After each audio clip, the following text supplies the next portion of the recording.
আসসালামু আলাইকুম। আমার পেজে সবাইকে স্বাগতম, অভিনন্দন। এই হলো আমার খামার জীবনের ১ম খামারের ১ম সেটের ১ম গাভী। আমাদের খামারে মোট ৪ টি শেড রয়েছে। তার ভিতরে এই ১ম শেডটিতে আমাদের ৩ টি প্রীতি গরু থাকে। তার ভিতর ২ টি বকনা ও ১ টি গাভী থাকে। তো আমাদের পাশাপাশি আরেকটি বড় শেড রয়েছে, পাশেই শেডটি। এই বড় শেডে মোট এই শেডে ৮ টি গাভী ও ২ টি বকনা থাকে। ৮ টি গাভীর ভিতর আমার ৫ টি গাভী আমার এখন বর্তমান দুধ দহন করি আমরা।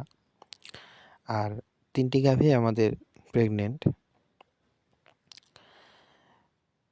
এখানে আমাদের ৫ টি গাভী থেকে আমরা পর্যাপ্ত পরিমাণ দুধ পাইতেছি। এখন যাব আমরা আমাদের ঘাসের জমিতে। এই হলো আমাদের ঘাসের জমি।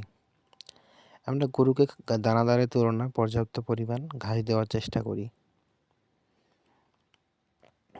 আমরা গরুকে পর্যাপ্ত পরিমাণ ঘাস খাওয়াই। সকলকে ধন্যবাদ। সবাই ফলো দিয়ে পাশে থাকবেন।